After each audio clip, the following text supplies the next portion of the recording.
Bonjour tout le monde. Alors aujourd'hui une petite vidéo. Elle a cette particularité qu'en fait j'ai un jour été dans une classe, dans une école, la classe des coccinelles pour être plus précis, au Sacré-Cœur de Jette. Et ce jour-là j'avais envie de faire un peu quelque chose de différent et j'ai proposé aux enfants de créer une histoire tous ensemble. Et une petite fille m'a dit: oh, on fait une histoire avec des monstres. Il fallait pas beaucoup pour me pousser et on est parti sur un truc et tout le reste de la semaine, dans toutes les classes où j'ai été, on a joué à ça. Voilà ce que ça donne. Et j'en profite aussi, par la même occasion, de remercier bien toutes les directions d'école, tous les profs, tous les enfants avec lesquels je collabore maintenant depuis plusieurs années et qui me permettent en fait de vivre de ma passion et faire vivre ma passion, qui est le Qigong. Et merci pour ça. À tout bientôt et amusez-vous bien. L'histoire que je vais vous raconter s'est passée il y a quelques jours d'ici. Ryan et ses amis décident de passer par une forêt afin d'aller récolter les bonbons d'Halloween dans la ville. Ce fut peut-être la plus stupide idée de la journée. À peine entrés dans la forêt, la pluie se met à tomber. Inspirez. Avec les doigts, imaginez les gouttes de pluie qui vous tombent dessus.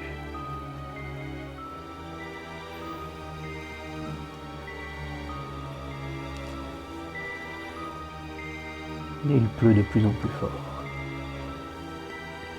Au loin, on entend même le tonnerre. On y va pour le tonnerre. Puis on monte sur la pointe des pieds, on lâche d'un coup. Comme le tonnerre.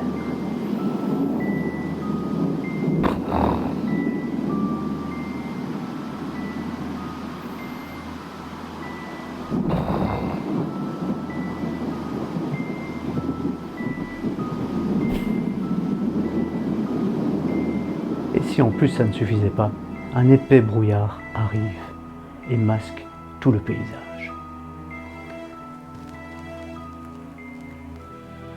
Dessinez le brouillard avec vos mains.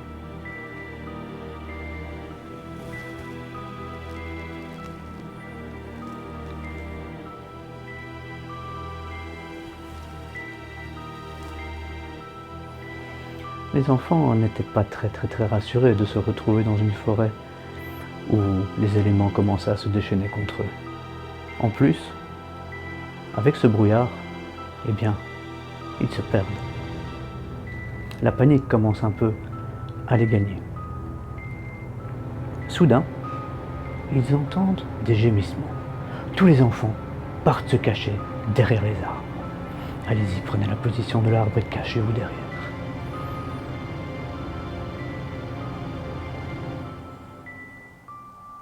Ces gémissements n'étaient autres que des gémissements de fantômes.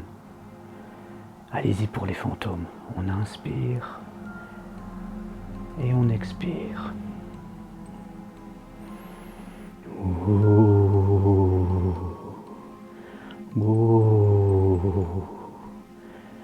Les enfants n'en croient pas leurs yeux.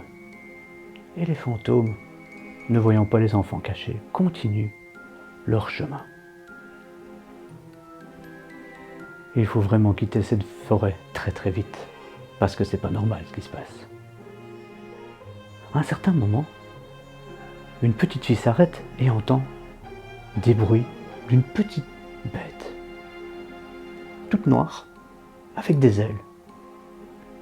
Elle regarde le ciel et voit le ciel s'obscurcir avec des chauves-souris. Allez-y, tremblez les mains comme une chauve-souris. Plus vite, encore plus vite. Et parmi ces chauves-souris, l'une d'elles est un peu plus grande que les autres. C'est normal, elle se transforme en vampire.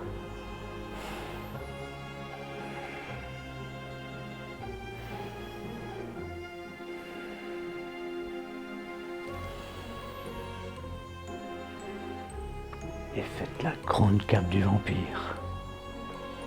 Encore une fois, la petite chauve-souris qui se transforme. Vous faites des cercles de plus en plus grands.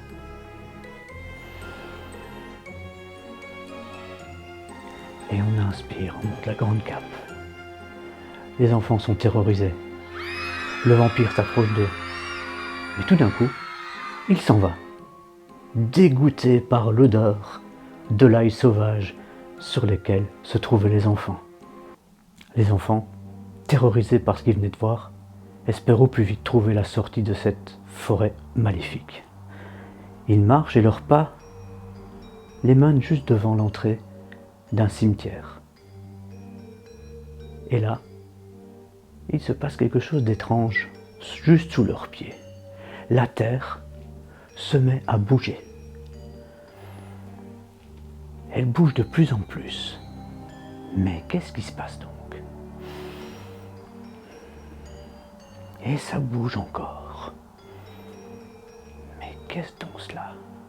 À un certain moment, une main sort de la terre. Puis une autre. Ce sont des zombies. Et les zombies sortent de la terre. On pousse et on sort de la terre. Encore une fois, un bras.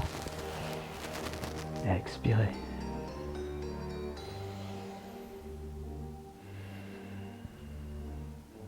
Et les zombies sortent de la terre.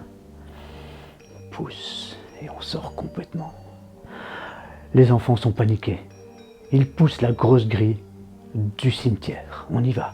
On pousse. Et on pousse. Et on referme derrière soi. Avec les deux mains. Poussez la grille. Fermez. Les enfants se retrouvent de l'autre côté de la grille. Ils se pensent en sécurité. Mais ils sont dans un cimetière. Il va falloir trouver une autre sortie, parce que de ce côté-là, les zombies sont là.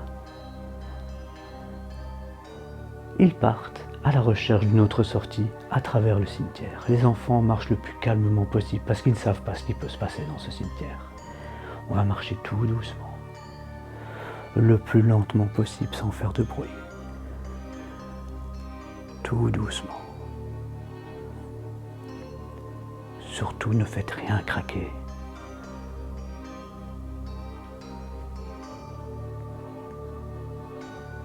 À un certain moment, un des enfants du groupe entend comme des os qui s'entrechoquent.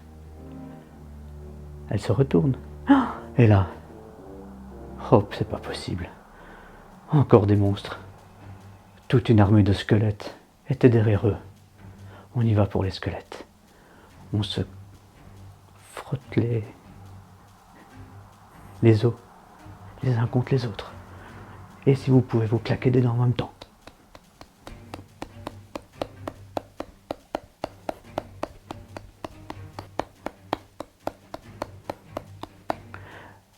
Les enfants sont terrorisés.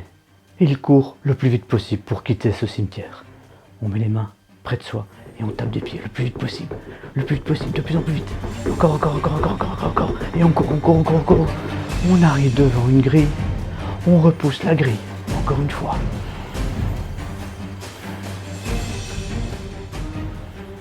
Poussez avec les deux mains et fermez la grille derrière vous. Les enfants reprennent leur souffle. Mettez votre main sur le ventre et respirez calmement. On se remet de ses émotions. Bon sang, mais quand est-ce que tout ça va se terminer? Ryan, le petit garçon de l'école, regarde le ciel et il se rend compte que c'est la pleine lune. Inspirez, montez la lune au-dessus de votre tête, descendez-la de l'autre côté. On fait tout le tour.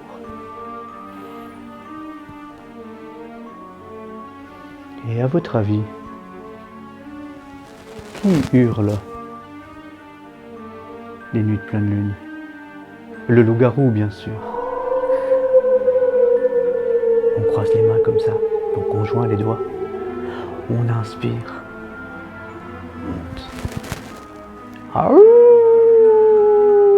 Et on crie comme le loup-garou.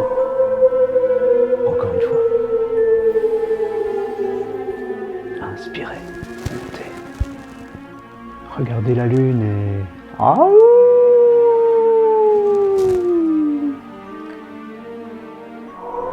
les enfants ont une idée. Si la lune fait apparaître le loup-garou, autant la cacher. Et ils se mettent tous à tournoyer. De plus en plus vite, de plus en plus fort. En faisant ce mouvement, de la poussière monte et elle commence à cacher la lune et le loup-garou disparaît. Une fumée étrange apparaît devant les enfants et elle se matérialise en une sorcière inspirée. Faites le chapeau de la sorcière, descendez-le sur votre tête et faites ses longs cheveux crasseux. Inspirez. Expirez.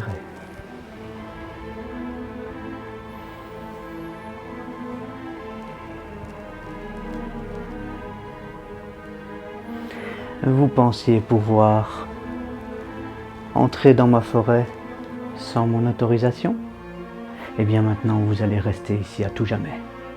Et peut-être que même je vous rajouterai dans ma prochaine potion. La sorcière jette un sort. De grosses citrouilles mangeuses d'enfants apparaissent. Les enfants les attrapent et les jettent le plus loin possible. On écarte les jambes, on attrape la grosse citrouille, on monte sur la pointe des pieds et on la jette d'un coup. Encore une fois. Prenez la citrouille et jetez-la.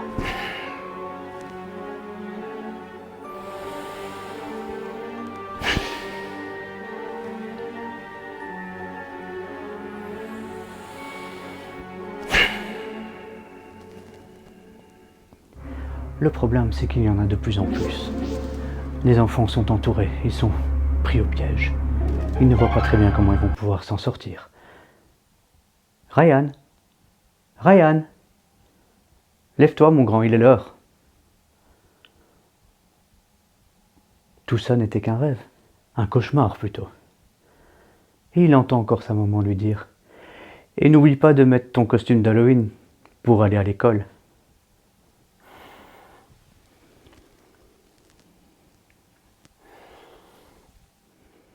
Voilà, j'espère que ça vous a plu. En tout cas, moi, je remercie encore une fois du fond du cœur tous les enfants qui m'ont aidé en fait à créer cette histoire, parce que c'est vraiment très très chouette. C'était toutes leurs idées que j'ai essayé de mettre ici en œuvre. Et merci du fond du cœur. Donc, déjà à la classe des coccinelles pour avoir été les premiers, mes petits Kobe, si on veut, et ensuite à toutes les autres classes que j'ai vues pendant tout ce temps-là et qui ont contribué quelque part à réaliser cette petite histoire. Voilà.